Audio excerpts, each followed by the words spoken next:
Welcome back नाज़रीन। बात कर रहे थे इस वक्त कोरोना वायरस के हवाले से और न्यू वेरिएंट जो ओमिक्रॉन वेरिएंट है जिससे सबसे ज़्यादा हलाकतें भी देखी गई। 23 दिन जनवरी के जो रिकॉर्ड किए गए 68 हलाकतें हुई। ये वायरस ख़तरनाक समझा नहीं जा रहा था लेकिन ख़तरनाक साबित हुआ है डेल्टा वेरिएंट से ज़्यादा।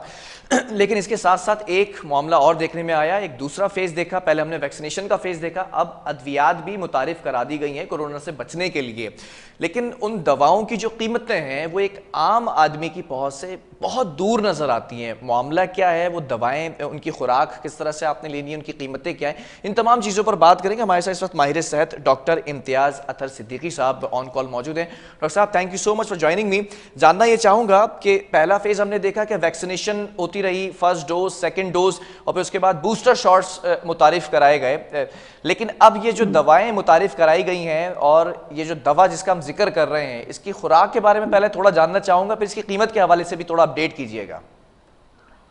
देखिए, सबसे पहले तो इसके इंजेक्शन थे, रेमडेसिविर इंजेक्शन था, वो भी 8 से 9 हज़ार रुपए का था जब सबसे पहली वेव आई थी और काफ़ी ज़्यादा लोगों को लगा और काफ़ी कीमती इंजेक्शन था। लेकिन अब जो है ना, उसकी ओरल मेडिसिन यानी मुंह से खाने वाली दवाई जो है टैबलेट्स की शक्ल के अंदर अभी कुछ कंपनियों ने 2 या 3 ने मार्केट किया है और उसमें जो उसकी कीमत है वो 900 रुपया मतलब एक टैबलेट की डिबिया की है। ठीक है। और जो उसका डोज है वो 9 गोलियां सुबह पहले दिन और 9 गोलियां शाम को खाने की है। और एक वक्त में 9 गोलियां सुबह और एक वक्त में 9 गोलियां शाम को खानी है पहले दिन में। तो साहब ये पॉसिबल है क्या? हाँ, तो इसका मतलब है मरीज रोटी ना खाए ना, यही खाए। मतलब 9 गोलियां एक ही जो है वो मेडिसिन को 9 दफा सुबह लें, 9 दफा शाम लें, फिर आगे आगे बढ़े। दूसरे दिन में क्या प्रोसीजर होगा? दूसरे दिन में 4 सुबह 4 शाम है, फिर तीसरे दिन में ये कम होती जाती हैं। लेकिन ये कम से कम जो ट्रीटमेंट पड़ता है वो 8 से 9 हज़ार रुपए का पड़ता है।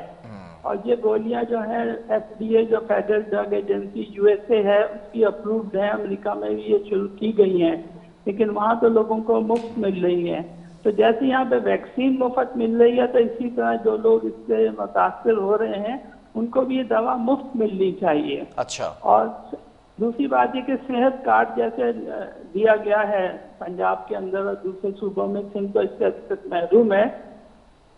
और आपको सुनकर हैरत होगी कि सेहत कार्ड के अंदर जो है ना कोरोना का इलाज और डेंगू फीवर का इलाज उसमें शामिल ही नहीं है। यहाँ पे उसमें शामिल हो तो चलो ठीक है, किसी तरह से ये दवाइयाँ लोगों को की पहुंच में आ जाएं।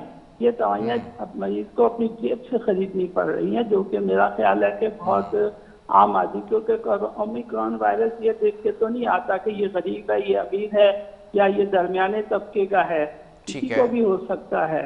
और ज्यादातर जितने भी अगर हम देखते हैं तो इसमें ज्यादातर दरमियाना तबका या गरीब तबका जो है वो इससे मुतासिर हो रहा है।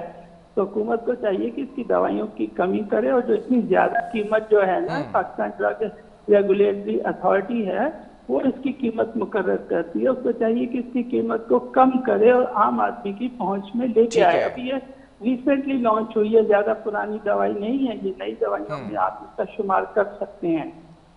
लेकिन डॉक्टर साहब ये जिस टैबलेट की हम बात कर रहे हैं FEV-Q की, इसका एक जो बॉक्स है वो 2400 रुपये तकरीबन ये है और 5-6 बॉक्सेस हमने जब तक इनटेक नहीं करेंगे वो कोर्स कंप्लीट नहीं होगा। तकरीबन 14-15 हज़ार रुपये ये मालियत बनती है। एक आम आदमी कैसे ये कोर्स कर सकता है? सबसे बड़ा सवालिया निशान है। आप कह रहे हैं सेहत कार्ड के अंदर भी ये इंक्लूड नहीं है। हाँ, उसकी वजह यही है ना कि आजकल तो ये हो रहा है कि जैसे कराची के अंदर फ्लू का सीजन भी साथ चल रहा है, फ्लू और ओमिक्रॉन दोनों साथ साथ चल रहे हैं और दोनों के सिम्टम्स जो है ना तो में बहुत ज्यादा मुमासलत है। अच्छा। बाद तो समझ में नहीं आता कि ये फ्लू है या ओमिक्रॉन है जब तक कि इसका टेस्ट ना करा लिया जाए। और अगर उसका टेस्ट करा लिया जाए और उसको, क्योंकि अब जो ओमिक्रॉन है उसमें हॉस्पिटलाइजेशन का रेशो बहुत कम है, तो लिहाजा हमें ओरल मेडिसिन भी मरीज को देनी पड़ती है। उस मेडिसिन के लिए दवाई इतनी आसान और इतनी सस्ती होनी चाहिए कि हर आदमी की उसके अंदर आ जाए, ठीक है, पहुंच में आ जाए। तो मेरी तो हुकूमत वक्त से यही गुजारिश है कि दवाओं की कीमत कम करें, या फिर जो है सिंध के अंदर तो है ही नहीं सेहत कार्ड, तो हुकूमत सिंध खास तौर से इन दवाइयों को सरकारी अस्पतालों में कम अज कम मुफ्त फराहम करे।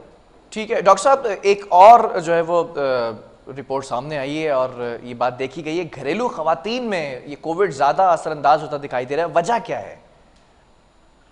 देखिए उसकी उसकी हाँ, उसकी वजह ये कि कराची शहर के अंदर जो है ना पूरे पाकिस्तान में सबसे कम वैक्सीनेशन रेट है और ओमिक्रॉन का जो सबसे ज्यादा हाईएस्ट रेशो है लोगों के उससे इन्वॉल्व होने का। अब जितने मर्द हजरात हैं उन्होंने तो वैक्सीन लगवा ली है। वैक्सीन इसलिए लगवा ली है कि वो जहाँ कहीं काम करते हैं वहाँ पे बगैर वैक्सीन सर्टिफिकेट के उनको मतलब तनख्वाहें रुक जाती हैं या नौकरी से निकाल दिया जाता है। और घरेलू खवातीन जो है क्योंकि उनको घर पे काम करना होता है तो वो इससे अवॉइड करती हैं। तो और उसकी वजह यह है कि लोगों का अभी तक कोरोना के ऊपर एतमाद नहीं है, कि यकीन नहीं है कि कोई कोरोना है भी कि नहीं। और तो तीसरी बात यह कि जिन लोगों ने मर्द हजरात ने लगवाई हुई है उसमें से काफी लोग रोजाना मेरे तजर्बे में आते हैं कि उनके पास वैक्सीनेशन कार्ड होता है लेकिन प्रैक्टिकली उन्होंने वैक्सीन लगवाई नहीं है। ठीक है, ये भी एक मामला था जो उठाया गया था, फिर उसके ऊपर भी बड़ी इंक्वायरी हुई थी। डॉक्टर साहब, ओमिक्रॉन के ऊपर थोड़ा सा बात करना चाहूंगा। हमने डेल्टा वेरिएंट भी देखा, फोर्थ वेव और फिर अब फिफ्थ वेव में हम शामिल हैं हो चुके हैं, और जो ओमिक्रॉन वेरिएंट है इसको खतरनाक नहीं समझा जा रहा था। सीजनल फ्लू से जैसा आपने कहा मुमासलत रखता है, लेकिन जो अमवात रिकॉर्ड की गई हैं 2 माह का रिकॉर्ड भी तोड़ दिया गया। क्या समझते हैं ओमिक्रॉन वेरिएंट इंतहाई खतरनाक साबित होगा? नहीं, ओमिक्रॉन के अंदर ज्यादातर लोग, अगर आप हॉस्पिटल्स का डाटा इकट्ठा कर लें जहाँ पे लोग इलाज के लिए जा रहे हैं, बल्कि इलाज के लिए बहुत कम लोगों को हॉस्पिटलाइज किया जा रहा है। ठीक है। इसमें से 90% वो लोग हैं जिन्होंने वैक्सीनेशन नहीं कराई। नॉन वैक्सीनेटेड लोगों को ज्यादा हो रहा है, और या उन नॉन वैक्सीनेटेड लोगों को हो रहा है कि जिनके वैक्सीनेशन कार्ड बने हुए हैं अपनी जॉब की वजह से और प्रैक्टिकली उनको वैक्सीन नहीं लगी हुई। इसलिए ये है, खवातीन नहीं लगवाती कि हमें घर से बाहर निकलना नहीं, हमें कहाँ कोरोना लगेगा, और वो खवातीन इस वजह से कम मतलब लगवाती हैं। ठीक है डॉक्टर साहब, कोविड प्रोटोकॉल्स क्या होने चाहिए? What do you suggest in the and के लॉकडाउन की तरफ भी जा रहे हैं, एनसीओसी के अपना इजलास हो चुका है, सिंध हुकूमत अभी परेशान नजर आ रही है। जो 2 या 3 बेसिक रूल्स हैं जो डे वन पे वर्ल्ड हेल्थ ऑर्गेनाइजेशन आलमी इदारा सेहत ने दिए थे। एक तो ये कि सोशल डिस्टेंसिंग, मुझे अगर कोविड है, मैं खांसता हूँ तो मेरी खांसी जो है ना वो 4 फुट तक जाती है। अच्छा। और 5 से 6 फुट तक कोई बंदा खड़ा होगा तो वो नहीं मुझसे मुतासिर होगा। सोशल डिस्टेंसिंग, हाथों में ग्लव्स का पहनना, डिसेंसिटाइज करना और मास्क पहनना। मास्क सबसे अहम जरूरी है। अगर आप कहीं पे खड़े हुए हैं, कहीं पे कंजेस्टेड जगह पे हैं, तो मास्क ही आपको कोरोना से बचाएगा और ये तो कोरोना लिपट जाएगा। ठीक है डॉक्टर साहब, चलें, बहुत शुक्रिया। डॉक्टर इम्तियाज़ अतर सिद्दीकी हमारे साथ मौजूद थे, और जिस तरह से मेडिसिन की बात की गई ये आम आवाम की पहुंच से दूर है और सेहत कार्ड के अंदर भी शामिल नहीं, या तो हुकूमती सतह पर इसको शेल्टर दिया जाना चाहिए ताकि ये आम आदमी तक भी पहुंच सके।